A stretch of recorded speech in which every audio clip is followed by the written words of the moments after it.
আমাদের পূর্বে বহু সম্প্রদায়কে এই কারণে ধ্বংস করে দেওয়া হয়েছে যে তাদের মধ্যে যখন কোনো সম্ভ্রান্ত ব্যক্তিকে চুরির অপরাধে আটক করা হতো, এই যে সম্ভ্রান্ত ব্যক্তি চুরি করছে এই কারণে তাকে ছেড়ে দেওয়া হতো। সে সম্ভ্রান্ত ব্যক্তি, ওনরা এমপি মন্ত্রী ছিলেন, মানুষ মারছেন, এই জন্য জেলখানার থেকে বের হয় মাড়ওয়ালা পাঞ্জাবি গায়ে দিয়া, হাতের মধ্যে হাতকড়া নাই, পায়ের মধ্যে বেড়ি নাই, অথচ প্রকাশ্যে শত শত মানুষ হত্যার সাথে এরা জড়িত, কিন্তু এদেরকে হাতকড়া পরানো হয় না, একেবারে ভাঁজ করা মার দেওয়া পাঞ্জাবি বাবুর মতো জেলখানা থেকে আদালতে আনে।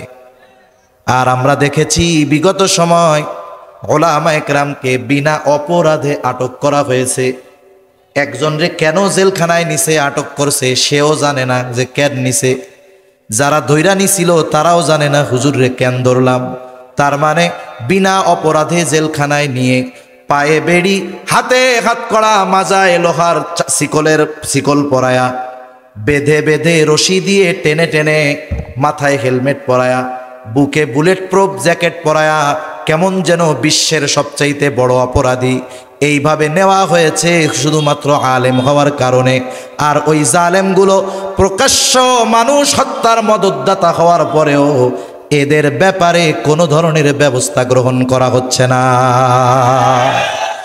যারা এখন রাষ্ট্রের দায়িত্বে আছে ওরা যদি অপরাধীদের সাথে ওই ধরনের আচরণ না করে, তাদেরকে যদি রেসপেক্ট প্রদর্শন করে, নতুন আযাবের অপেক্ষা করতে থাকো। সেজন্য অপরাধীর সাথে কোনো বৈষম্য চলবে না, অপরাধের আলোকে তার সাথে ব্যবহার করতে হবে, কারণ এটা তার প্রাপ্য, এটার উপযুক্ত সে। فسبحان الذي لا يحصى امتنانه باللسان ولا بالقلم ونشهد أن لا إله إلا الله وحده لا شريك له ونشهد أن سيدنا وسندنا وحبيبنا وطبيبنا وأولانا ومولانا محمد صلى الله تعالى عليه وعلى آله وأصحابه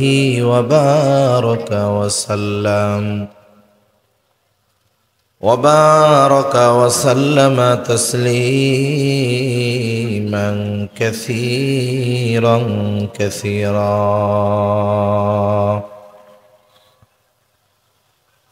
أما بعد فأعوذ بالله من الشيطان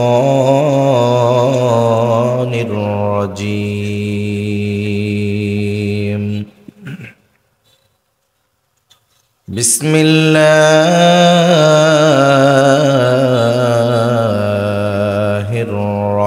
الرحمن الرحيم.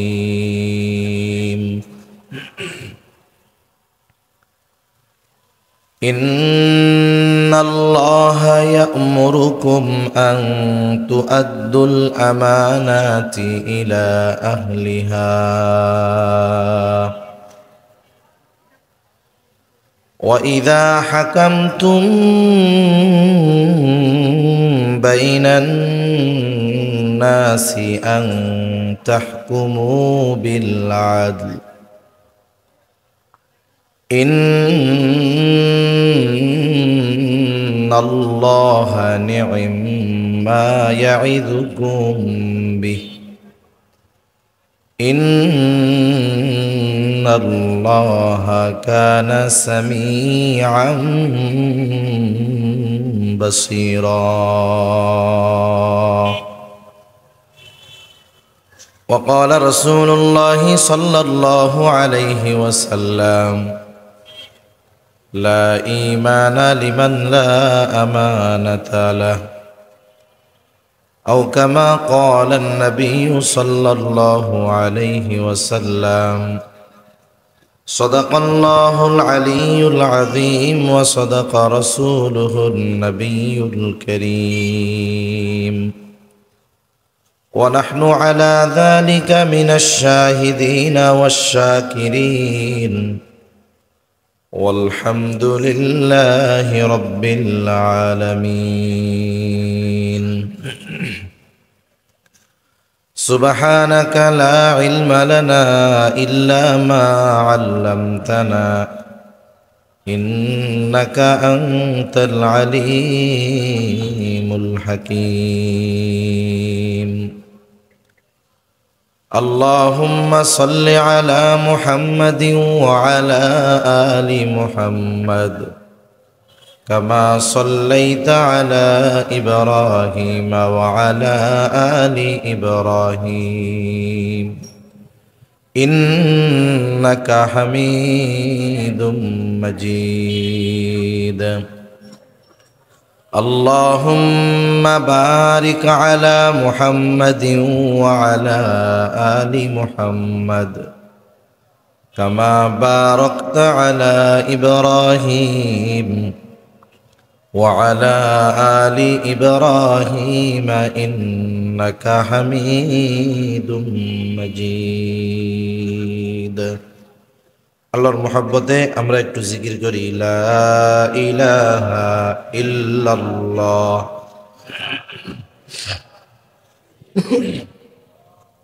লা ইলাহা ইল্লাল্লাহ লা ইলাহা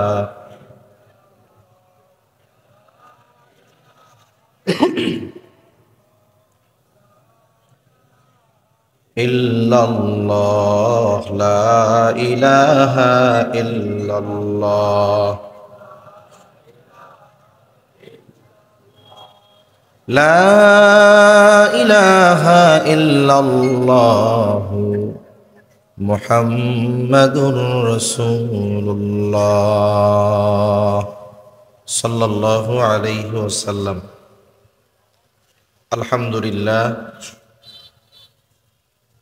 পৌর খতিব ও ইমাম ফাউন্ডেশন নোয়াখালী এর উদ্যোগে জেলা মডেল মসজিদ সংলগ্ন ঈদগাহ ময়দানে আজকের এই 2 দিনব্যাপী তাফসীরুল কোরআন মাহফিলের সমাপনী দিবসের সম্মানিত শ্রদ্ধেয় সভাপতি, আমন্ত্রিত উলামায়ে কেরাম, সামনে উপস্থিত মুরব্বিয়ানে কেরাম, সমবয়সী যুবক বন্ধু, স্নেহের ছোট ভাই, মাইকের আওয়াজ যত দূরে যায় নিজ নিজ স্থানে অবস্থানরতা সম্মানিতা শ্রদ্ধা মা ও বোন, দয়াময় আল্লাহ রাব্বুল আলামিনের দরবারে অগণিত শুকর যে মহান মালিক হায়াতে বরকত দিয়ে সুস্থ রেখে সুবিজ্ঞ উলামা হযরতদের জবান থেকে খুবই গুরুত্বপূর্ণ কথা আপনারা শ্রবণ করতেছিলেন। সেই ধারাবাহিকতায় আপনাদের সাথে কিছু কথা মুযাকারা করবার লক্ষ্যে পবিত্র কোরআনুল কারীমের সূরাতুন নিসার 58 নম্বর আয়াত ও রাসূল আকরাম সাল্লাল্লাহু আলাইহি ওয়াসাল্লামের অগণিত হাদিস থেকে একটা হাদিস পাঠ করেছি। আল্লাহ তাআলার কাছে তৌফিক চাই, আল্লাহ তাআলা অল্প সময়ের মধ্যে কিছু কথা বলার তৌফিক দেন, যে কথাগুলো আমাদের সবার দুনিয়া এবং আখিরাতের জন্য কল্যাণকর হয়। সকলে বলি আমিন।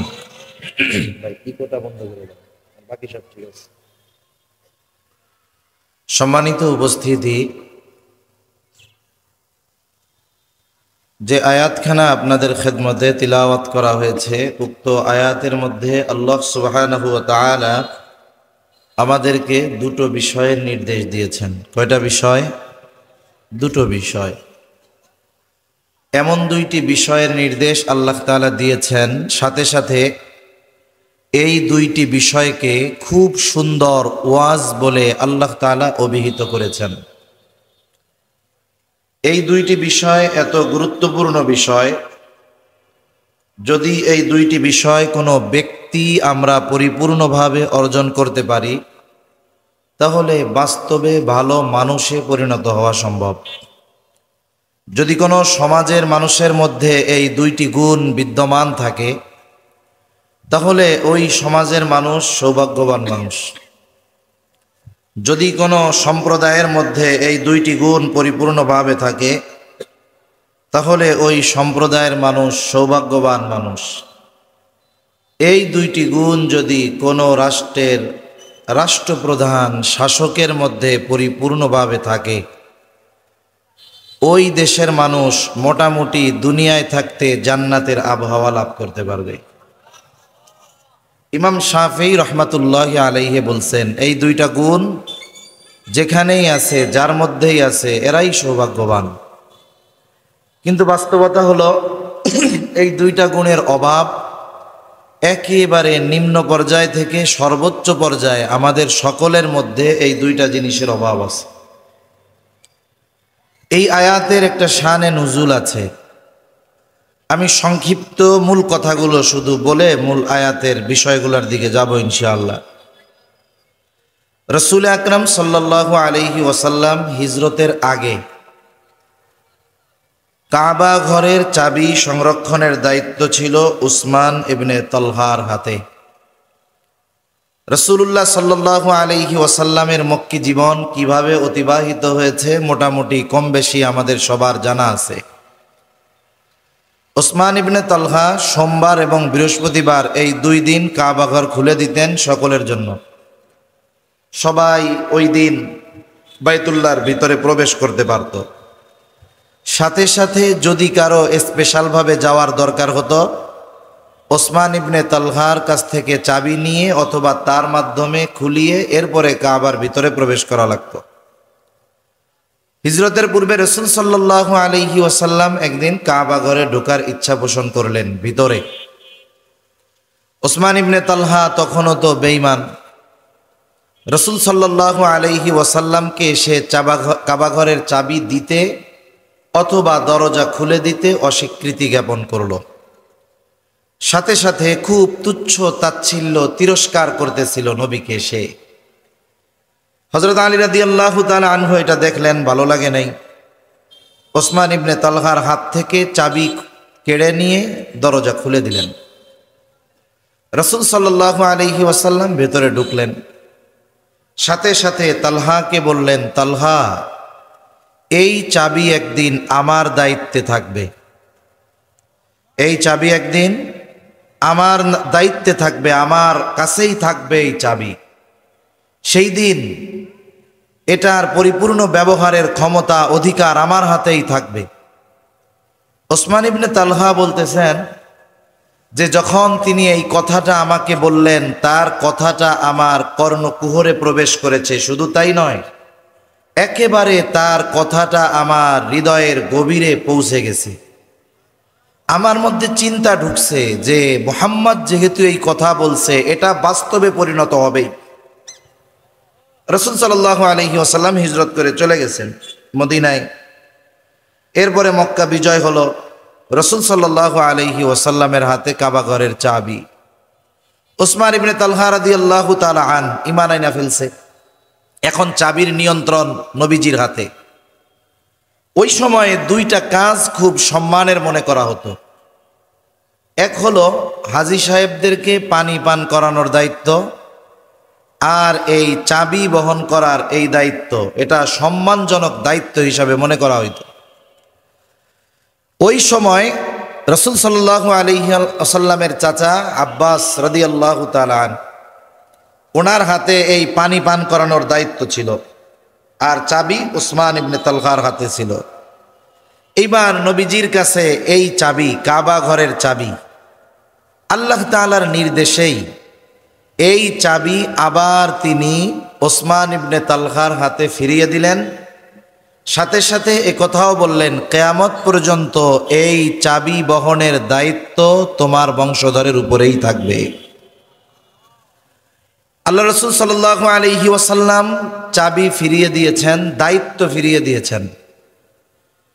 আল্লাহ সুবহানাহু ওয়া তাআলা এই আয়াতের মধ্যে মূলত এই দায়িত্বটাকে আমানত বলে অভিহিত করছেন। মুফাসসিরিনে কিরাম বলেন, যদিও এখানে এই ঘটনাকে কেন্দ্র করে আয়াত নাজিল হয়েছে, তবে সব ধরনের আমানত এর মধ্যে অন্তর্ভুক্ত। আর সাধারণত আমানতদারিতার ক্ষেত্রে আমরা যেটা মনে করি যে লেনদেনের ক্ষেত্রে যেই আমানতদারিতা, একজন আমার কাছে কিছু সম্পদ রাখলো, আমি যথাসময়ে তাকে তার সম্পদ ফিরিয়ে দিলাম, আমি নিজেকে নিজে বড় আমানতদার মনে করি। আবার যে যারটা ফিরিয়ে দিয়েছি সেও মনে করে হুজুর অনেক বড় আমানতদার। কিন্তু এই আয়াতের শব্দের দিকে যদি দেখা হয় তাহলে বোঝা যায় আমানত শুধুমাত্র একমাত্র লেনদেনের সাথে সম্পৃক্ত বিষয় নয়। আল্লাহ সুবহানাহু ওয়া তাআলা এই আয়াতের মধ্যে আমানত শব্দটা বহুবচন ব্যবহার করেছেন। বহুবচন ব্যবহার করেছেন, আরবিতে একবচন, দ্বিবচন, এরপরে বহুবচন। আর অন্যান্য সব ভাষার মধ্যে একবচন, এরপরে বহুবচন। আল্লাহ তাআলা শব্দটা বলেছেন আমানাত। আমানাত সমূহ হকদারের কাছে ফিরিয়ে দেওয়ার নির্দেশ আল্লাহ তাআলা দিয়েছেন। প্রথমত এই শব্দটাই আমাদেরকে জানিয়ে দেয় যে আমানাত শুধুমাত্র একটা দুইটা জিনিসের মধ্যে নয়, বরং আমানতদারিতার পরিচয় বহু জিনিসের মধ্যেই দিতে হবে। আর এখানে মূলত দায়িত্বটাকে আমানত বলে অভিহিত করা হয়েছে।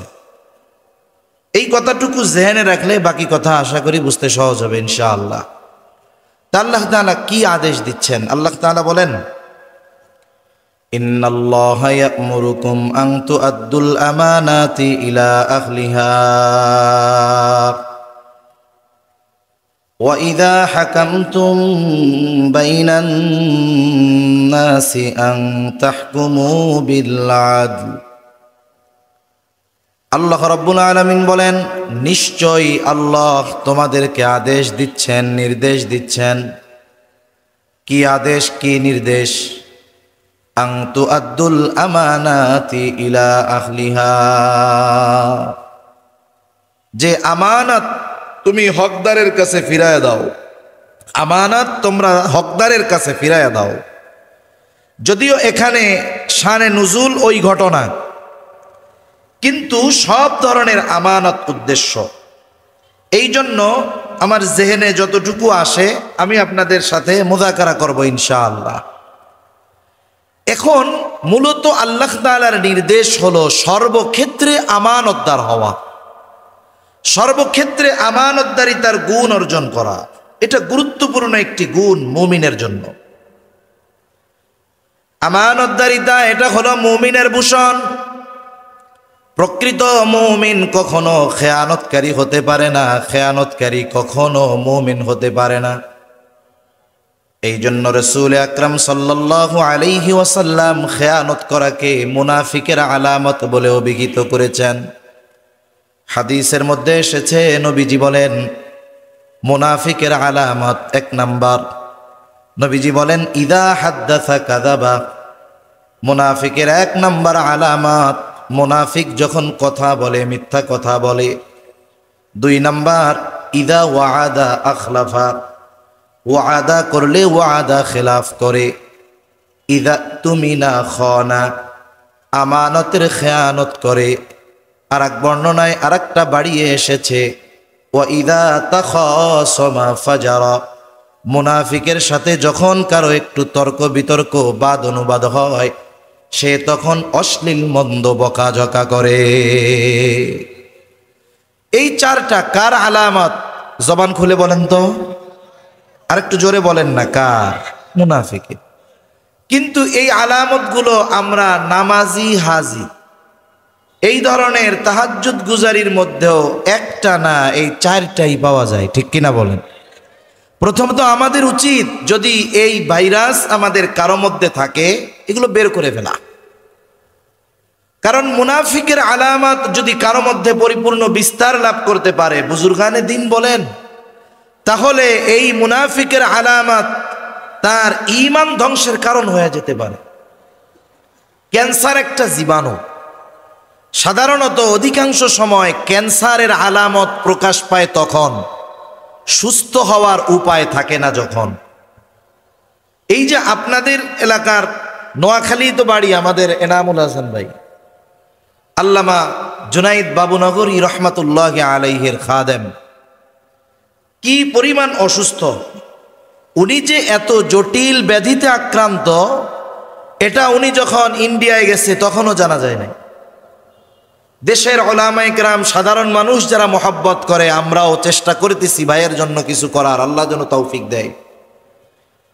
প্রায় 40-50 লক্ষ টাকার কাছাকাছি মনে হয় প্রায় খরচ হয়ে গেছে, এরপরেও ফলাফল আশানুরূপ হয় নাই।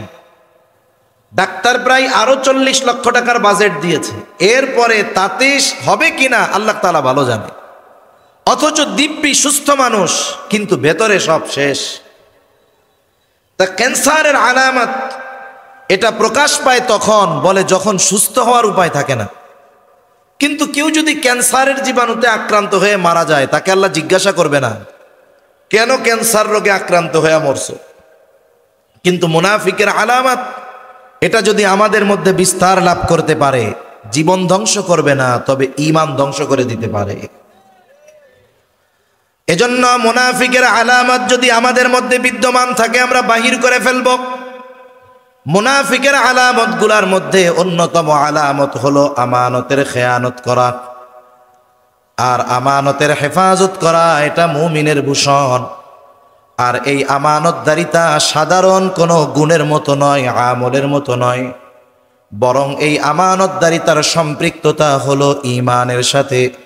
এই জন্য নবীজি সাল্লাল্লাহু আলাইহি ওয়াসাল্লাম বলেন, লা ঈমানা লিমান লা আমানাতা লাহ। নবীজি বলেন, যার মধ্যে আমানতদারিতা নাই তার ঈমান নাই। কত গুরুত্বপূর্ণ একটি বিষয় আমানতদারিতার বিষয়। আমাদের নবী সাল্লাল্লাহু আলাইহি ওয়াসাল্লাম, রাসূল আকরাম সাল্লাল্লাহু আলাইহি ওয়াসাল্লাম কেমন আমানতদার ছিলেন। নবী যে নবুয়তির পরে পরিপূর্ণ আমানতদারিতার গুণ অর্জন করেছেন এমনটা নয়, বরং নবুয়তির কমপক্ষে 20 বছর আগে, কমপক্ষে কত বছর আগে? কমপক্ষে 20 বছর আগে মক্কার কাফেররা আমার আপনার নবীজির উপাধি দিয়েছে আল আমিন, বিশ্বস্ত, আমানতদার। রাসূল আকরাম সাল্লাল্লাহু আলাইহি ওয়াসাল্লামের সিরাত লিখেছে অনেক সিরাতবিদ। রাসূল সাল্লাল্লাহু আলাইহি ওয়াসাল্লামের সিরাত অনেক অমুসলিমেরাও লিখেছে। নিরপেক্ষ দৃষ্টিভঙ্গিমা নিয়ে অনেক অমুসলিম নবীজির সিরাত লিখেছে। নবীজির গুণগুলো উল্লেখ করার সময় আমানতদারিতার গুণকেও উল্লেখ করেছে তারা। একজন ইংরেজ ঐতিহাসিক তিনি নবীজির আমানতদারিতার ব্যাপারে ওনার ভাষায় বলতেছেন যে মুহাম্মদ সাল্লাল্লাহু আলাইহি ওয়াসাল্লাম এমন বিশ্বস্ত আমানতদার মানুষ ছিলেন যে তার ঘোর দুশ্মন ও নিশ্চিন্তে তার সবচেয়ে দামিটা সম্পদটা মুহাম্মাদের কাছে নির্বিঘ্নে নিশ্চিন্তে আমানত রাখত। সুবহানাল্লাহ। যখন নবীজি হিজরত করার নির্দেশ আল্লাহ তাআলার পক্ষ থেকে আসলো, দিনক্ষণ নির্ধারিত হয় নাই যে কোন দিন হিজরত শুরু হবে, শুধুমাত্র জানানো হয়েছে আপনি প্রস্তুতি নেন। নবীজি তখন থেকেই প্রস্তুত। ওই সময় নবীজির কাছে কাফেরদের অনেক সম্পদ ছিল, আমানতের সম্পদ। কাফেররাও মোটামুটি বুঝতে পারছে অচিরেই মুহাম্মদ সাল্লাল্লাহু আলাইহি ওয়াসাল্লাম মক্কা ছেড়ে চলে যাবে, শত্রু হাতছাড়া হয়ে যাবে। তাহলে একেবারেই চিরতরে শেষ করে দেওয়ার দরকার। কি করা যায়? সব গোত্র থেকে এক একজনকে নির্বাচিত করা হলো নবীজিকে হত্যা করার জন্য। যেই দিন তারা সিদ্ধান্ত নিল আজ রাতে হত্যা করা হবে, ওই দিন আল্লাহ তাআলা নির্দেশ দিলেন, হাবিব আজ রাত্রেই সফর শুরু হয়ে যাবে। কাফেররা নবীজির ঘরের চতুর্দিকে সশস্ত্র অবস্থায় নবীজির ঘর ঘিরে রেখেছে। রাসূল সাল্লাল্লাহু আলাইহি ওয়াসাল্লাম হিজরতের প্রস্তুতি নিচ্ছেন। ঘরের মধ্যে হযরত আলী রাদিয়াল্লাহু তাআলা ওনাকে শুয়ায়া নবীজি সফর শুরু করে দিয়েছেন। কেন? বলে নবীজি যখন হিজরত শুরু করবেন, সফর শুরু করবেন, ওই সময়ও মক্কার কাফেরদের অনেক কিছু নবীজির কাছে সংরক্ষিত ছিল। আমরা হলে কি করতাম? চিন্তা করতাম যাদের সম্পদ আমার কাছে রয়েছে এরাই তো আমাকে হত্যা করতে চায়। যারা হত্যা করতে চায় এদের সম্পদ ফেরত দেওয়ার কি দরকার, এটা নিয়েই চলে যাই। কিন্তু যারা নবীজিকে হত্যার অপচেষ্টা করেছে ওই মানুষগুলোর সম্পদ নবীজির কাছে আমানত, আবার তারাই হত্যা করার জন্য ঘরের চতুর্দিকে ঘিরে রেখেছে। নবীজি তাদের কোনো সম্পদ ফেলে রেখেও যান নাই, নিয়েও চলে যান নাই। হযরত আলী রাদিয়াল্লাহু তাআলা আনহুকে দায়িত্ব দিয়ে গিয়েছেন, আলী যথাযথভাবে সবার সম্পদ সবার কাছে পৌঁছিয়ে দিবা, এরপর তুমি মদিনার উদ্দেশ্যে রওনা হবা। যেখানে তাকে হত্যা করার জন্য সশস্ত্র বাহিনী প্রস্তুত, ওই সময়ও আমার আপনার নবীজির আমানতদারিতার অবস্থা কেমন ছিল এটা আমরা বলতেছি, বলা সহজ, শুনতেছি, শোনা সহজ, কিন্তু ওই পর্যায়ের আমানতদারিতা অর্জন করা এটা আমাদের জন্য বাস্তবেই অসম্ভব। তাহলে যেই নবী এমন সুন্দর আমানতদারিতার গুণে গুণান্বিত, সেই নবীর উম্মত আমাদেরকেও আমানতদার হওয়ার দরকার আছে না নাই? আমানত কিসের কিসের মধ্যে হয়? এক নাম্বার, লেনদেনের মধ্যে হয় আমানতদারিতা। যেহেতু সচরাচর সাধারণত এই বিষয়টা নিয়ে আলোচনা হয়, আমি আর এই বিষয় নিয়ে লম্বা আলোচনা করব না। আমানত হোক আর জামানত হোক, এক কথায় আমার আপনার কাছে কারো হক যদি থাকে, যিনি হক প্রাপ্ত তার মনে যদি নাও থাকে, তিনি যদি ভুলেও যান, আল্লাহ তাআলার নির্দেশ হলো আমাকে নিজ দায়িত্বে তার হক তার কাছে ফিরিয়ে দেওয়া। অনেক সময় অনেকে চালাকিও করে, মনে করেন দোকান থেকে বাকি খাইছে, বাকি খাইল 500 টাকা বাকি, উনি তো একজন, কিন্তু দোকানদারের কাছে তো মানুষ যায় শত শত। 500 টাকা বাকি নিয়ে বলছে যে ভাই খাতায় লেখা রাখেন, দিয়া দি মনে 1 সপ্তাহ পরে। ব্যস্ততায় দোকানদারের খাতার মধ্যে লিখতে মনে নাই, উনি ভুলে গেছে। ব্যস্ততায় ভুলেও গেছে যে ওনার কাছে উনি টাকা পাইতেন, 1 সপ্তাহ পর টাকা দিতে গেছে। এখন বলে দেখেন তো খাতায় আমার নামে 500 টাকা আছে নাকি, বাকিটা কি আছে নাকি। দোকানদার খাতার আদ্যপান্ত A to Z শুরু থেকে শেষ সব পাতা উল্টায় দেখে ওনার নামের কোনো গন্ধই নেই। তার মানে দোকানদার বলে না ভাই আপনার নামে তো টাকা পয়সা কিছু নাই। আর এ পাশ দিয়ে ও নিশ্চিত 500 টাকা তো পায়, আর দোকানদার বলতেছে না ভাই টাকা পয়সা লেখা নাই। এইবার শয়তান আইসা ওরে ওয়াসওয়াসা দিবে, দেখ যে পায় তারই মনে নাই, তাইলে তুইও মনে হয় ভুল করতেছস। যে পায় তারই মনে নাই, পাওনাদার কি ভুলা যায়? তাহলে এটা আর ফেরত দেওয়ার দরকার নাই, মনে হয় পায় না। এইরকম চিন্তার কোনো সুযোগ নাই। যার হক তার যদি মনেও না থাকে, ভুলেও যদি যায়, আল্লাহর নির্দেশ আমাকে নিজ দায়িত্বে তার হক তার কাছে ফিরিয়ে দিতে হবে। সেটা আমানতের বস্তু হোক, সাধারণ কোনো বিষয় হোক, ফেরত দিতে হবে। আল্লাহ তাআলা আমাদের লেনদেনের ক্ষেত্রে সচ্ছলতা অর্জন করার, স্বচ্ছতা অর্জনের তৌফিক দান করেন বলি আমিন। তাহলে 1 নাম্বার আমানত হয় লেনদেনের মধ্যে, 2 নাম্বার কথাও আমানত হয়। রাসূল আকরাম সাল্লাল্লাহু আলাইহি ওয়াসাল্লাম বলেন, ইদা হাদ্দাসার রাজুলু সুম্মা ইলতাফাতা ফাহিয়া আমানাতুন। নবীজি সাল্লাল্লাহু আলাইহি ওয়াসাল্লাম বলেন, যখন কোনো মানুষ কথা বলে আর এদিকে সেদিকে তাকায়, ফাহিয়া আমানাতুন, এদিকে সেদিকে তাকিয়ে যেই কথাটা আমার আপনার কাছে কেউ বলল, কিছু বলা লাগবে না, ওই কথাটা অটোমেটিক আমানত হয়ে যায়।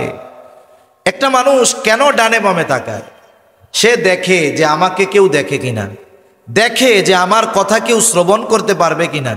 এইবার ডানে বামে তাকিয়ে আমার আপনার কাছে যেই কথাটা বলবে, এই কথাটা আমার আপনার কাছে আমানত। আমাদের অবস্থা পুরো ব্যতিক্রম। কেউ যদি কোনো গোপন কথা বলার পরে আমারই বলে যে হুজুর আপনার কাছে বললাম, হুজুর মান সম্মানের বিষয়, আপনি আর কারো কাছে বললেন না। কারণ মানুষ অনেক সময় তার এমন কিছু ব্যথা কষ্ট বিষয় থাকে যেটা সে আশেপাশের কারো কাছে বলতে পারে না। লাস্টে গিয়ে কার কাছে বলে? হুজুরের কাছে বলে।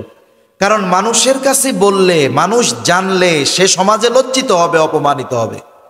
কথার কথা মনে করেন আর মনে করেন একজন পুরুষকে তার বউ জুলুম করে, নারী নির্যাতন দেখা যায়, পুরুষ নির্যাতন দেখা যায় না।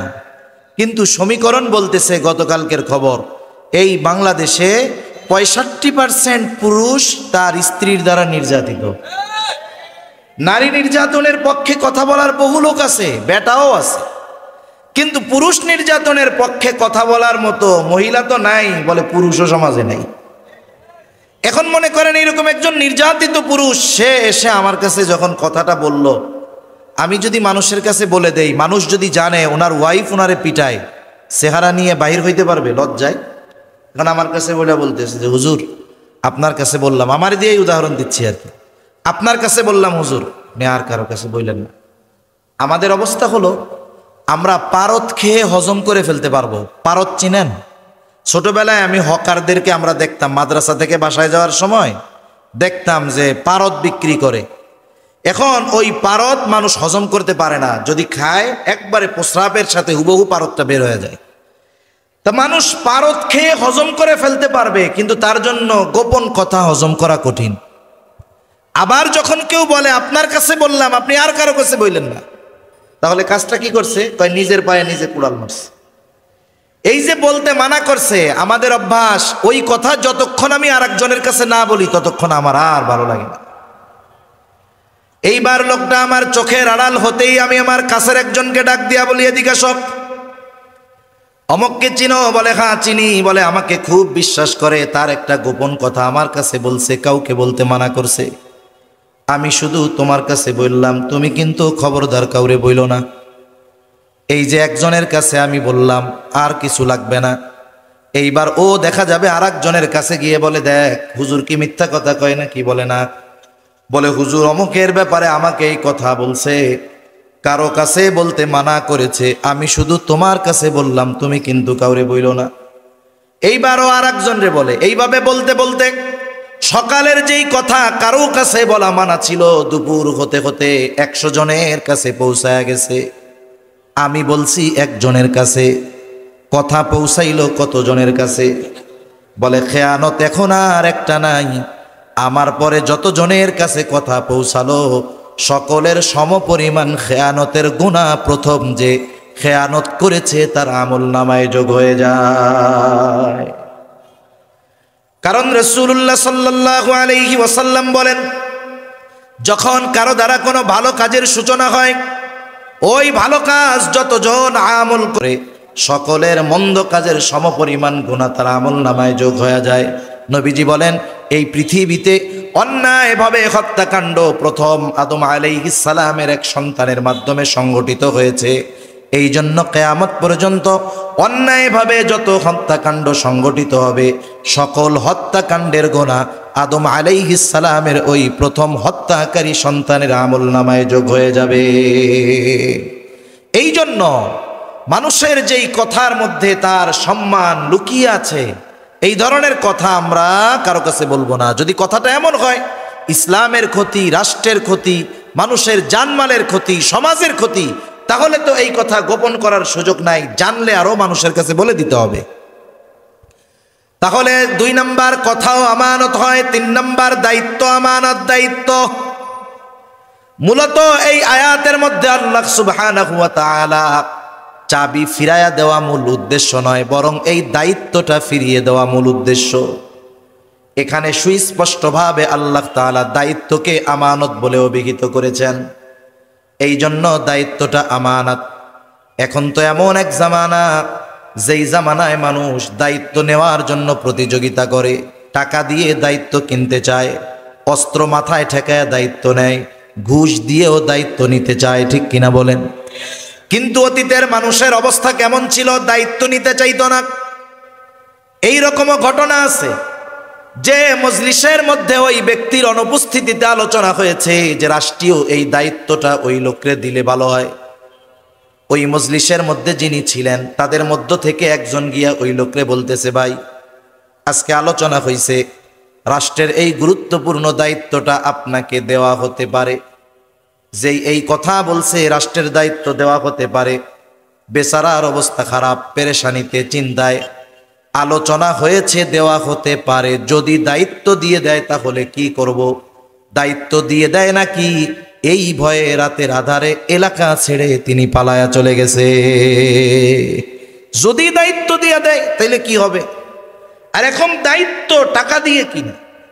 এই যে গত টার্মের চেয়ারম্যান ইলেকশন হয়েছে, এক এলাকায় গেছি, একজন বলতেছে যে ইনি নির্দিষ্ট একটা দলের মার্কা, চেয়ারম্যান ইলেকশন মার্কা কিনতে ঘুষ দিছে 3 কোটি টাকা। কত টাকা? জোরে বলেন না, কত কোটি? এইসব কোটি মোটি আপনাদের কাছে কি টাকা মনে হয়? এই দেশ থেকে বলে 97 লক্ষ কোটি টাকা পাচার হয়েছে। তা এই দেশে তো 1-2 কোটি টাকা, এটা তো স্যাম্পল ব্যাপার, ঠিক কিনা বলেন? এক সময় লক্ষ টাকা শুনলে মনে হইতো কত টাকা, এখন শত কোটি হাজার কোটি টাকা শুনলে মনে হয় যে আমাদের অনেক এলাকার পাতি নেতা মেম্বারের ঘরেও হাজার কোটি টাকা থাকে, ঠিক কিনা বলেন? আল্লাহু আকবার। দেশটা কেমনে চুষে খেয়েছে জালেমরা, আল্লাহ হেদায়াত দিক, প্রত্যেককে তার কর্মের পূর্ণ প্রতিদান আল্লাহ দান করুন, সকলে বলি আমিন। তা 3 কোটি টাকা দিয়ে উনি মার্কা কিনছে। এবার উনি একটা তো অবশ্যই পোস্টার বানাইছে। পোস্টারের মধ্যে কি লেখা আছে? এত নং ইউনিয়ন পরিষদের আসন্ন এত নং ইউনিয়ন পরিষদের চেয়ারম্যানি নির্বাচনে অমক ভাইকে তমক মার্কায় ভোট দিয়ে জনগণের সেবা করার সুযোগ করে দিন। এটাই তো লেখা থাকে, আসন্ন ইউনিয়ন পরিষদ নির্বাচনে অমক মার্কায় ভোট দিয়ে চেয়ারম্যান পদপ্রার্থী অমক ভাইকে জনগণের সেবা করার সুযোগ করে দেন। এখন বলেন তো, যেই লোকটা 3 কোটি টাকা দিয়ে মার্কা কিনতে পারে, জনগণের সেবা করতে ওর কি চেয়ারম্যান হওয়া লাগবে? কোনো দায়িত্ব নেওয়া লাগবে? ওর তো কোনো চেয়ারম্যান মেম্বার কিছু হওয়ার দরকার নাই, আল্লাহ টাকা দিছে এমনিই মানুষের খেদমত করতে পারবে। তার মানে বোঝা গেল দায়িত্বের একটা মজা আছে। ইনি এই যে ঘুষ দিয়ে দায়িত্ব নিচ্ছেন বা অবৈধভাবে দায়িত্ব গ্রহণ করতেছেন, ইমাম আজম আবু হানিফা রহমাতুল্লাহি আলাইহি, ইমাম আজম আবু হানিফা রহমাতুল্লাহি আলাইহিকে খলিফা মনসুর বলছে যে প্রধান বিচারকের আসন খালি, আপনি প্রধান বিচারপতির দায়িত্ব আপনাকে দেওয়া হলো। এক জায়গা দেখা হইছে, একেবারে মানুষের সামনে ওপেনে প্রস্তাব দিয়েছে। ইমাম আবু হানিফা রহমাতুল্লাহি আলাইহি সাথে সাথেই বলতেছে, অপারগতা প্রকাশ করছে, এই দায়িত্ব আমি নিতে রাজি নাই। দায়িত্ব দিছে কে? খলিফা, সবার সামনে। আর উনি সবার সামনেই বলতেছে এ দায়িত্ব আমি নিব না। খলিফার আত্মমর্যাদায় লাগছে, আমি বলছি দায়িত্ব নিতে, আমার মুখের উপরে আমার প্রস্তাব ফিরাইয়া দিল। রাগ উঠে গেছে, কারণ মানুষ চেয়ারে বসলে মানুষের মেজাজের পরিবর্তন হয়।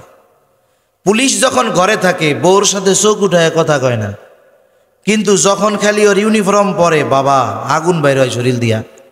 ইউনিফর্মের একটা প্রভাব আছে, পোশাকের প্রভাব আছে, পদ পদবীরও প্রভাব আছে। চিন্তা করছে আমি খলিফা, আমার প্রস্তাব ফিরাইয়া দিছে, হাতে সব সময় চাবুক থাকে, লাঠি থাকে, চাবুক দিয়া ইমাম আবু হানিফার গায়ে বাড়ি একটা মেরে দিছে জোরে, রাগে।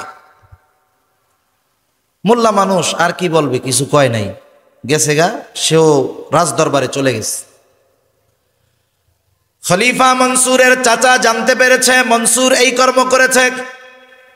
খলিফা মনসুরকে চাচা বলতেছে, মনসুর কাজটা কিন্তু ভালো করো নাই, ইমাম আবু হানিফার কাছে ক্ষমা চাও, কাজটা ভালো করো নাই। চাবুক দিয়ে আঘাত যখন করেছে তখন ছিল রাগান্বিত অবস্থায়, এখন তো রাগ নাই, এখন ক্ষমা চাইতে যাবে লজ্জা লাগতেছে, কিন্তু চাবুক দিয়া বাড়ি যখন মারছিল তখন ছিল রাগ। এখান থেকে আমাদের জীবনের মূলনীতি গ্রহণ করতে হবে। একটা বিষয় মনে রাখবো, রাগান্বিত অবস্থায় কখনো চূড়ান্ত সিদ্ধান্তে আমরা যাব না। রাগান্বিত অবস্থার সিদ্ধান্ত অধিকাংশ সময় পরবর্তী হায়াত আফসোস করার কারণ হয়। আমাদের গ্রাম অঞ্চলে বেশি হয়, অনেক জায়গায় খোঁজ পাওয়া যায় যে স্বামী স্ত্রী দ্বন্দ্ব কইরা দুইজনের মধ্যে তালাক দেওয়া দেই হয়ে গেছে গা। তুচ্ছ বিষয়কে কেন্দ্র করে বড় ঝগড়া হয়, এক সময় দুজনের মধ্যে বিবাহ বিচ্ছেদ হয়ে যায়। এখন স্বামী 3 তালাক দিয়ে দিছে। শয়তানের এক একটা মিশন আছে, যখন একটু রাগারাগি হবে তখন শয়তান সর্বোচ্চ শক্তি প্রয়োগ করে এই দুইজনরে দিয়া, স্বামীরে দিয়া স্ত্রীর তালাকটা দেওয়ানো যায় কিনা, দুইজনরে প্রচন্ড রাগান্বিত বানায়। মহিলা তালাক চায়, বেটারে শয়তান এসে কয় দে দে, কত বড় সাহস। এইবার 14 গোষ্ঠী ধইরা একসাথে 3 তালাক দিয়া দেয়। তালাক দেওয়া শেষ, পাশের থেকে একজন কয় চাচা খেলা শেষ, চাচি তো আর আপনার নাই। এইবার শয়তান এক মিশন শেষ কইরা চা বিরতিতে যায়। চা বিরতি বুঝেননি? এইবার নতুন মিশন নিয়ে আসে, এবার হলো মোহাব্বতের খাজানা নিয়ে আসে। স্ত্রীর মধ্যে স্বামীর মহব্বত, স্বামীর মধ্যে স্ত্রীর মহব্বত ঢুকায় দেয়। এত মহব্বত, দৌড়ে হুজুরের কাছে চলে আসছে, হুজুর কাজ তো শেষ, কি হয়েছে? আমি তো এই কাজ করে ফেলছি। হুজুর কে তালাক দিছো কেন? হুজুর রাগের ঠেলায় দিছি। কেউ কি খুশি হইয়া তালাক দেয় নাকি? তালাক তো রাগ হইয়াই দেয়, ঠিক কিনা বলেন?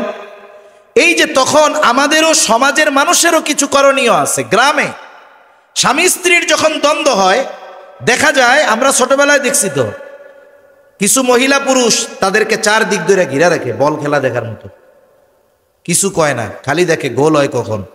বল খেলা যখন হয় তখন সবার নজর বলের দিকে থাকে, যে যেই দলের লোক ওই পক্ষের প্লেয়ার যদি গোল দিয়া দেয়, দেখবেন 80 বছরের বুড়া মানুষও এক লাফ দিয়ে 5 হাত উঠা বলে গোল, বলে কি বলে না।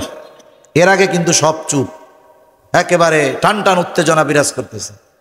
ওই যে স্বামী স্ত্রীর ঝগড়াও যখন টান টান উত্তেজনা বিরাজ করতেছে, গোল হওয়ার পূর্ব মুহূর্তে সবাই তাকায়, এই বুঝি গোল হয়, মানে এই বুঝি তালাক দেয়। এখন বলেন, এই গোল দেখার আশায় না থেকে মহিলারা যদি মহিলাকে টাইনা ওই পুরুষের চোখের আড়ালে নিয়ে যাইতো, পুরুষরা যদি পুরুষকে ধরে চোখের আড়ালে নিয়ে যাইতো, দুজন যখন দুজনের সামনে থেকে সরত, আশা করা যায় রাগটা কমতো, বিবাহ বিচ্ছেদের মতো ঘটনাটা ঘটতো না। এজন্য এই ধরনের কাজে আমাদেরও কিছু ভূমিকা রাখা দরকার আছে। রাগ আসলে কি করতে হবে? ইসলামের যেই দিক নির্দেশনা, দাঁড়ানো থাকলে বসে পড়তে হবে, বসে থাকলে শুয়ে পড়েন, গড়াগড়ি দেন মাটির সাথে, অজু করেন, নামাজে দাঁড়ায় যান, সাথে সাথে আশা করা যায় রাগ ঠান্ডা হয়ে যাবে। তাহলে মূল কথা কি? রাগান্বিত অবস্থায় আমরা কোনো সিদ্ধান্ত নিব না। খলিফা মনসুর রাগান্বিত অবস্থায় চাবুক দিয়া বাড়ি মারছে, এখন তো রাগ নাই, ক্ষমা চাইতে লজ্জা লাগতেছে। আবার কাজটা কেমন হয়ে গেল এই জন্য আত্ম অনুশোচনায় ভুগতেছে। সে নিজে না গিয়া তার একজন বিশ্বস্ত মানুষকে ইমাম আবু হানিফার কাছে পাঠায়া দিল, এক থলে স্বর্ণ মুদ্রার সাথে দিয়া দিছে। বলতেছে, ইমাম আবু হানিফাকে গিয়ে বলবা যে আমি এই আচরণের জন্য লজ্জিত, ব্যথিত, দুঃখিত, এবং আমার পক্ষ থেকে তার কাছে ক্ষমা চায়া নিবা। সাথে সাথে আমার পক্ষ থেকে এই এক থলে স্বর্ণ মুদ্রা তাকে হাদিয়া প্রদান করবা, এবং এটাও বলবা আপনি যদি খলিফার দেওয়া এই হাদিয়া গ্রহণ করেন, তাহলে খলিফা সুনিশ্চিত হবে যে আপনি তাকে ক্ষমা করে দিয়েছেন। এইবার ওই লোক গেছে ইমাম আবু হানিফার কাছে, যে বলতেছে খলিফা লজ্জিত, তার ওই আচরণের জন্য মাপ চাইছে। ইমাম আবু হানিফা রহমাতুল্লাহ আলাই নববী গুণে গুণান্বিত, উনি বলছে ঠিক আছে, মাফ করে দিলাম, মাফ করে দিস। এখন ওই যে শর্ত, এক থলে স্বর্ণ মুদ্রা, বলে এটা হাদিয়া দিছে, আপনি নিলেই তবে উনি নিশ্চিত যে আপনি মাফ করছেন। ইমাম আবু হানিফা হাদিয়া গ্রহণে অস্বীকৃতি জ্ঞাপন করলেন। বাস্তবতা হলো হাদিয়ার নামে অনেক কিছুই আমার আপনার কাছে আসতে পারে, হাদিয়া হলেই সেটা গ্রহণ করা যাবে না। আপনি আমি যদি সুনিশ্চিত হই এই লোকটা চুরি কইরা টাকা পয়সা আইনা আমারে হাদিয়া দিতেছে, মোটা অঙ্ক দেখে হাদিয়া গ্রহণ করা যাবে না। আমি তো সুনিশ্চিত এটা চুরির মাল। বলেন তো, চোর চুরি কইরা আইনা যদি হাদিয়া দেয়, তাহলে সেটা গ্রহণ করা যাবে নাকি? ইমাম আবু হানিফা হাদিয়া গ্রহণ করেন না, বলে ফেরত নিয়ে যাও, মাফ করে দিছি। বলে আপনি হাদিয়াটা গ্রহণ করেন। ইমাম আবু হানিফা এবার জিজ্ঞাসা করে, তোমার খলিফা এত স্বর্ণ মুদ্রা হাদিয়া দিল, পাইল কোথায়? এটা কি ওনার ব্যক্তিগত সম্পদ নাকি? বলে ওনার ব্যক্তিগত সম্পদ কোথায়? উনি এটা রাষ্ট্রীয় কোষাগার থেকে দিয়েছেন। ইমাম আবু হানিফা বললেন না, এটা ফেরত নিয়ে যাও। লোকটা আরো জোরাজুরি করে, বলে আপনি এটা রেখে দেন, আপনি ব্যয় না করেন, অসুবিধা নাই, আপনি অন্যান্য মানুষদেরকে এগুলো দিয়ে দিয়েন, আপনার ব্যবহারের দরকার নাই, আপনি দিয়ে দেন। ইমাম আবু হানিফা এবার বলে, তোমার কাছ থেকে এটা রাখবার পর আমি নিজের জন্য ব্যয় করলাম নাকি অন্য কাউকে দিয়ে দিলাম, বিষয়টা এমন হবে না। বরং তোমার খলিফা জানবে, মানুষের কাছে বলবে আমার দেওয়া হাদিয়া ইমাম আবু হানিফা গ্রহণ করেছে।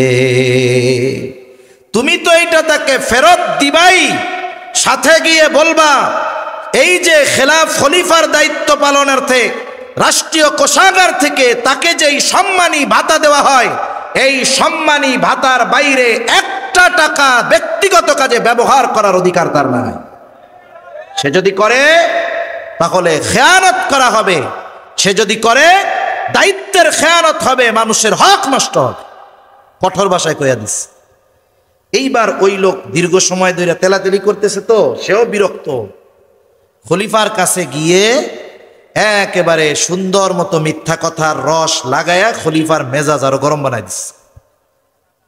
বাস্তবতাও তো তাই। বলেন তো, এদেশের রাষ্ট্রপতি যে, তার একটা ভাতা আছে না নাই? প্রধানমন্ত্রীর ভাতা আছে না নাই? যখন মন্ত্রীরা থাকে তাদেরও ভাতা আছে, এমপির ভাতা আছে, চেয়ারম্যান, উপজেলা চেয়ারম্যান, মেম্বার, ওয়ার্ড মেম্বার, সবার ভাতা আছে। এই ভাতার বাইরে একটা টাকা ব্যক্তিগত কাজে ব্যবহার করার ক্ষমতা কারো নাই। খেয়ানত কত বড় হয়, দায়িত্ব যত বড় হয়, খেয়ানত তত বড় হয়। পরিমাণ একই থাকবে, কিন্তু দায়িত্বের চেয়ারের পরিবর্তনের কারণে খেয়ানতের পরিধি সুবিশাল হয়ে যায়। যেমন অনেক সময় বিভিন্ন এলাকায় ওয়ার্ডের জন্য, গরিব মানুষের জন্য গম আসে না? মনে করেন এক ওয়ার্ডে এক মেম্বারের কাছে 100 জন মানুষের জন্য গম দেওয়া হয়েছে। এই গম বন্টন হয় নাই, সব এক জায়গায় স্তূপ করা আছে। বলেন তো, ওই যে গমের প্রতিটা দানার মধ্যে হক কতজনের আছে বলেন তো? কারণ এটা এখনো বন্টন হয় নাই। মেম্বার যদি একটা গম চুরি করে, হক নষ্ট করবে কতজনের? মনে করেন এক ইউনিয়নে 1000 মানুষের গম আসছে, বন্টন হয় নাই। চেয়ারম্যান একটা গম চুরি করছে, বলেন তো কতজনের হক নষ্ট হবে? মনে করেন এক আসনে গম আসছে 10,000 মানুষের জন্য, এমপি সাহেবের অধীনে একটা গমও বন্টন হয় নাই। এমপি সাহেব একটা গম চুরি করছে, কত হাজার মানুষের হক নষ্ট হবে?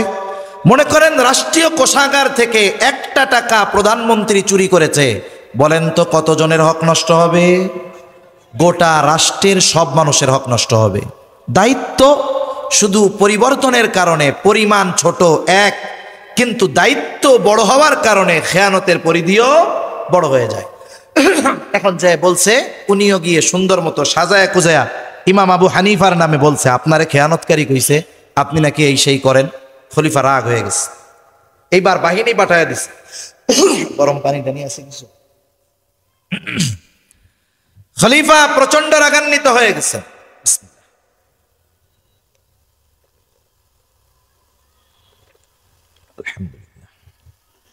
এইবার বাহিনী পাঠায় দিছে, আমাকে এত বড় কথা আটকে ফেলো জেলখানায়। ইমাম আবু হানিফাকে জেলখানার মধ্যে আটকিয়ে দেওয়া হলো। ঐতিহাসিকেরা লিখতেছে কত জুলুম, কত অত্যাচার ইমাম আবু হানিফার উপর।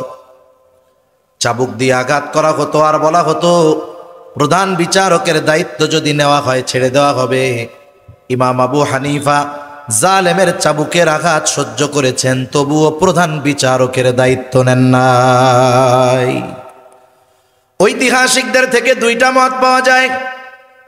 একটা হলো, যখন তাকে তার অবস্থান থেকে জালেমরা অটল নড়াতে পারে নাই, টলাতে পারে নাই, খাবারের সাথে বিষ প্রয়োগ করে শহীদ করে দেওয়া হলো।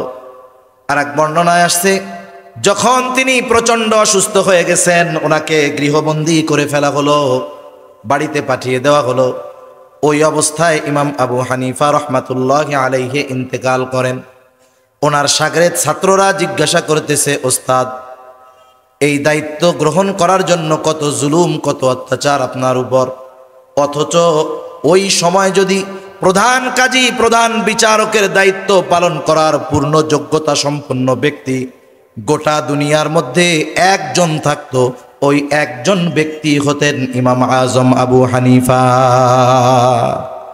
এত জুলুম অত্যাচার সহ্য করেছেন, তবু আপনি দায়িত্ব নিলেন না, কারণ কি? আবু দাউদের বর্ণনা, নবীজি সাল্লাল্লাহু আলাইহি ওয়াসাল্লাম বলেন, তোমাদের কাউকে যখন কোনো সরকারি বা রাষ্ট্রীয় দায়িত্ব দেওয়া হয়, কেউ যদি ওই দায়িত্বের সুচ পরিমাণ খেয়ানত করে, সুচ পরিমাণ, নবীজি বলেন ওই ব্যক্তি কিয়ামতের দিন খেয়ানতের বোঝা নিয়ে আল্লাহ তাআলার সামনে হাজির হবে। সুচ পরিমাণ খেয়ানত করলে যদি খেয়ানতের বোঝা নিয়ে আল্লাহর সামনে উপস্থিত হতে হয়, ইমাম আবু হানিফা রাহমাতুল্লাহি আলাইহি বলেন, যেই দায়িত্ব আমি নেই নাই, ওই দায়িত্বের ব্যাপারে আল্লাহ তাআলা আমাকে জিজ্ঞাসাও করবেন না। কিন্তু দায়িত্ব নেওয়ার পরে যদি দায়িত্বের কোনো ত্রুটি হয়ে যায়, কিয়ামতের দিন আল্লাহ তাআলার সামনে আমাকে জবাবদিহিতার কাঠগড়ায় দাঁড়ানো লাগবে। এই ভয়ে ইমাম আবু হানিফা চাবুকের আঘাত সহ্য করেছেন, তবুও দায়িত্ব নেন নাই। কিন্তু আমরা এখন দায়িত্ব নেওয়ার প্রতিযোগিতা করি।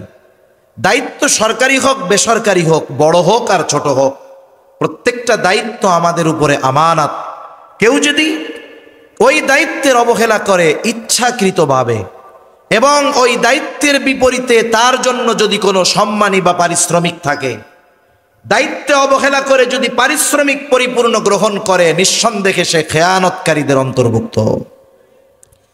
এজন্য দায়িত্ব আমানত। 4 নাম্বার, সময়ও কিন্তু আমানত হয়। আপনি অফিসে চাকরি করেন, 8টা থেকে বিকাল 4টা ডিউটি, 1 ঘন্টা নামাজ খাওয়ার বিরতি, বাকি 7 ঘন্টা সময় কিন্তু আমার আপনার না, এটা আমার আপনার কাছে আমানত। ইচ্ছাকৃতভাবে এই সময়গুলো নিজের কাজে ব্যয় করার কোনো সুযোগ নেই। যদি কেউ ইচ্ছাকৃতভাবে করে, নিঃসন্দেহে সে সময়ের খেয়ানতকারী হবে। মাজহার নানুতুবি রহমাতুল্লাহি আলাইহি, যার নামে মাজাহিরুল উলুম সাহারানপুর মাদ্রাসা, এই মাজহার নানুতুবি রহমাতুল্লাহি আলাইহি এক মাদ্রাসায় খেদমত করতেন। মাস শেষে সময় হিসাব করে তিনি ওজিফা গ্রহণ করতেন। একদিন ক্লাসের সময়ে এক ব্যক্তির সাথে কিছু সময় উনি ওনার ব্যক্তিগত আলাপ আলোচনা করেছেন। ডায়েরির মধ্যে লিখে রাখছে, নোটের মধ্যে, অমুক দিন অমুক ক্লাসে এই কয় মিনিট আমি আমার নিজের কাজে ব্যয় করছি। 1000 বছর আগের মানুষের কথা বলতেছি না, নিকট অতীতের মানুষ। এইবার ওনাকে অফিস থেকে ওজিফা দেওয়া হলো। উনি সময় হিসাব করে ওই পরিমাণ সময়ের টাকা অফিসে ফেরত দিয়ে দিলেন। জিজ্ঞাসা করা হয়, হযরত এটা কি বেশি গেছে নাকি? বলে না, বেশি যায় নাই, তবে ফেরত দেওয়ার কারণ কি? তিনি বলতেছেন, অমুক দিন অমুক ক্লাসে এই কয় মিনিট সময় আমি আমার নিজের কাজে ব্যয় করেছিলাম। যেই সময়টা আমি নিজের কাজে ব্যয় করেছি, ওই সময়ের বিপরীতে যেই ওজিফা, সেটা আমার জন্য গ্রহণ করা উচিত হবে না। এজন্য সময়ের আমানত আমরা হেফাজত করব। তারপরে এই জান আল্লাহ তাআলার পক্ষ থেকে আমানত, মাল সম্পদ আমানত। জান মাল আল্লাহ তাআলার সাথে আমাদের কেনা বেচা হয়ে গেছে। মূল মালিক কিন্তু আমরা না, জানমালের মালিক কে? জোরে বলেন না কে? আমরা কিসের মালিক? জান্নাতের মালিক। আল্লাহ তাআলা বলেন, ইন্নাল্লাহা আশতারা মিনাল মুমিনিনা আনফুসাহুম ওয়া আমওয়ালাহুম বিআন্না লাহুমুল জান্নাহ। আল্লাহ তাআলা বলেন, নিশ্চয়ই তিনি মুমিনের জান এবং মালকে জান্নাতের বিনিময়ে কিনে নিয়েছেন। তার মানে কেনা বেচা হয়ে গেছে। জানমালের মালিক আল্লাহ, আমরা হইলাম জান্নাতের মালিক। কেনা বেচা হয়ে গেছে। আমার জান্নাত আল্লাহ তাআলার কাছে, আল্লাহর জানমাল আমার আপনার কাছে। এখন এইটা আমার আপনার কাছে আমানত।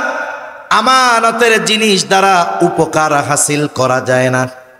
কেউ যদি 500 টাকার একটা ছেঁড়া নোট আমার আপনার কাছে দিয়া বলে, হুজুর এইটা আমানত, আপনি যদি চিন্তা করেন, এরে বাজারে ভালো মাছ উঠছে, টাকা তো আর নাই, এই 500 টাকা ছাড়া এই টাকাটা দিয়ে মাছটা কিনে নিয়ে যাই, বাড়ির থেকে আরেকটা 500 টাকার নোট তাকে দিয়া দিব, হবে না। কারণ যেই বস্তুটা আমানত রাখবে, আমানতটা হুবহু ওই বস্তুটাকেই রাখতে হবে, ওইটাকেই সংরক্ষণ করতে হবে। এখানে টাকার পরিমাণটা আমানত না, বরং ওই নোটটাও আমানত। এখন জানমাল ব্যবহারের মূলত অনুমতি নাই, আমানত যেহেতু। তবে আল্লাহ তাআলা দয়া করে এটা আমাদের ব্যবহারের অনুমতি দিয়েছেন, এই জন্য এটা আমাদের জন্য একটা নেয়ামত। তবে ব্যবহারের একটা পরিধি আল্লাহ তাআলা দিয়ে দিয়েছেন। এই জানমাল এই পরিধির বাইরে ব্যয় করা যাবে না। জান বলতে কি? আমার শ্রম, মেধা, বুদ্ধি, পরিশ্রম, এগুলো জান। এখন আমি আপনি আমার আপনার জানের দ্বারা জান ব্যয় করে, শ্রম ব্যয় করে, মেধা ব্যয় করে ভালো কাজ করি, দ্বীনি কাজ করি, মানব কল্যাণে কাজ করি, কোনো অসুবিধা নেই। প্রয়োজনে দ্বীনের জন্য জীবন উৎসর্গ করে দেওয়া, এটা তো আরো ভালো।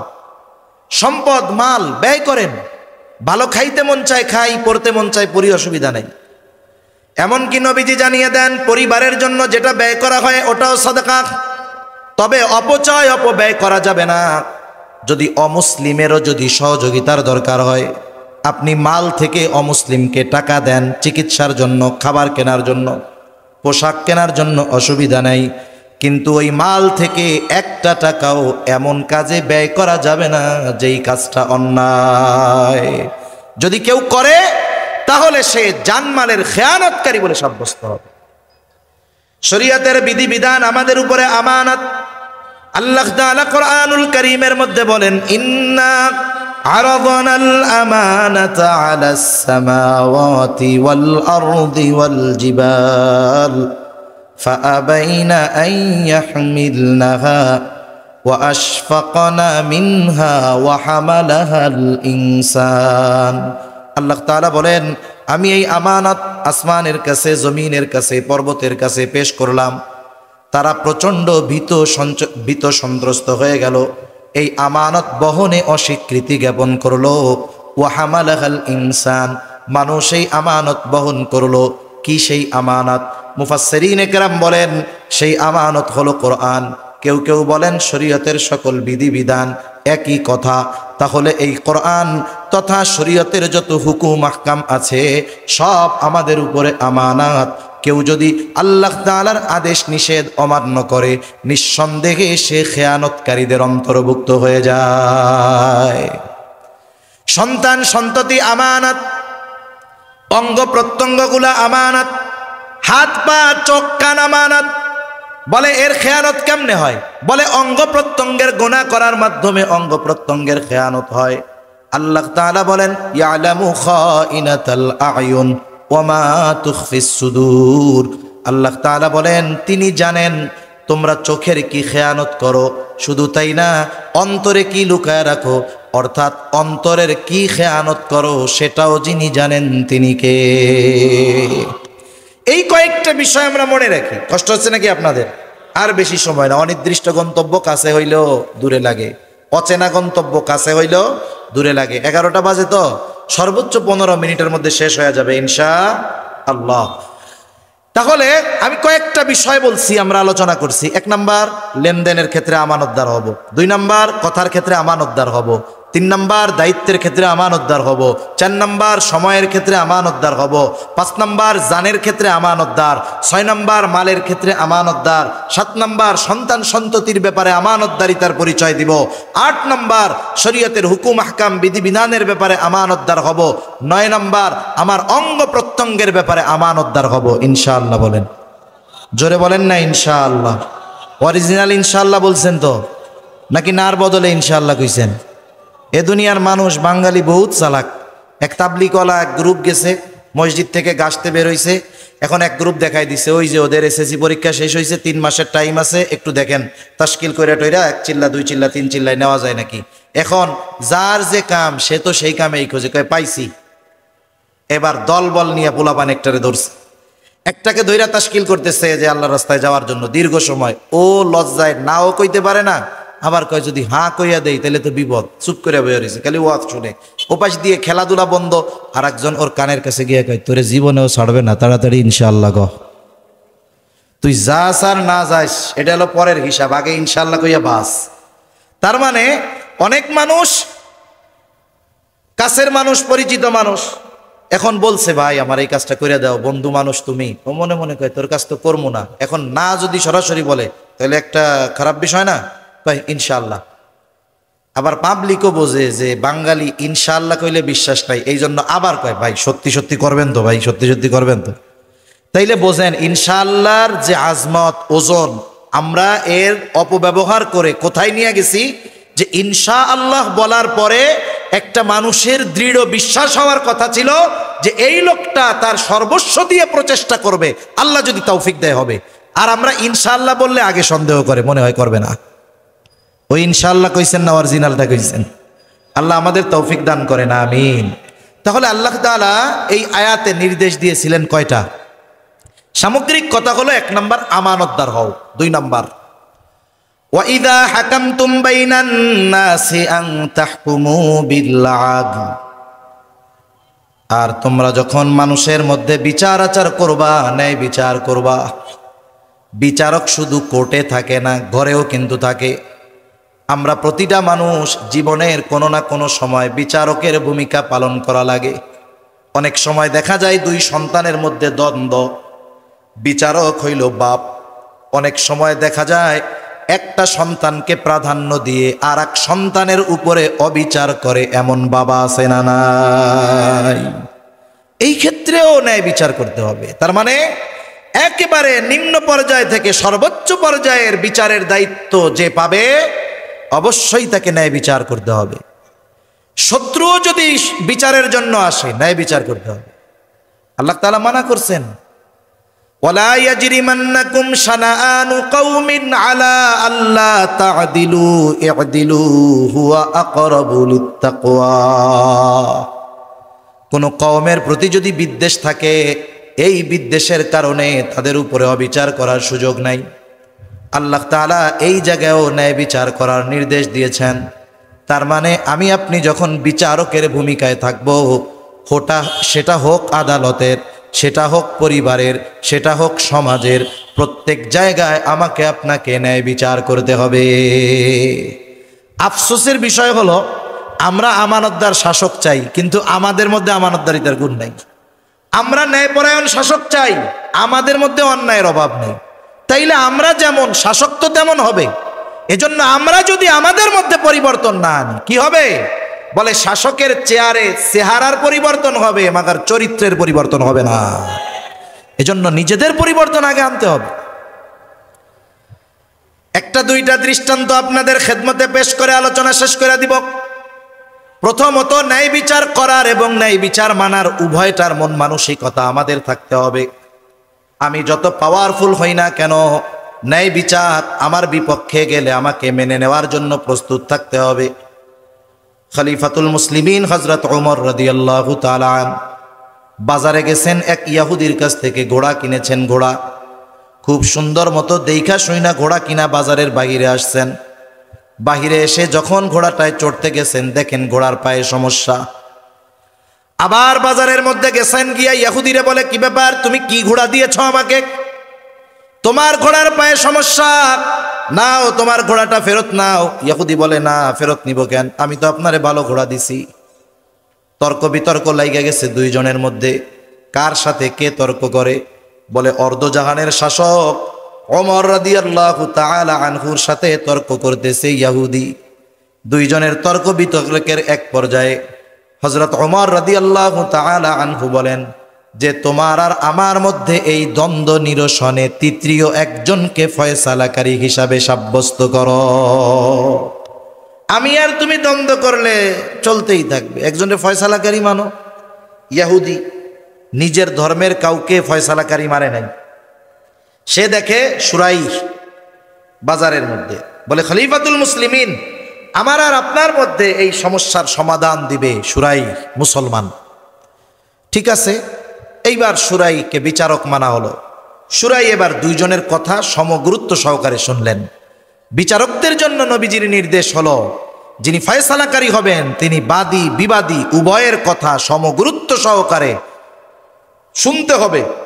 এরপরে নিরপেক্ষভাবে এই কথার উপরে পর্যালোচনা করে রায় দিতে হবে। উনি দুইজনের কথাই শুনছেন। সর্বশেষ বলতেছে, খলিফাতুল মুসলিমিন, আপনি চান কি?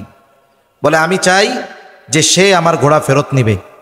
বলে, সে তো ঘোড়া ফেরত নিতে বাধ্য, সে ঘোড়া ফেরত নিতে বাধ্য। তবে আপনি যখন তার কাছ থেকে ঘোড়া কিনছেন, টাকা পয়সা তো দিয়ে দিছেন, যখন নিয়া বাইর হইছেন, বুঝা নিছেন ঘোড়ার অবস্থা কেমন ছিল?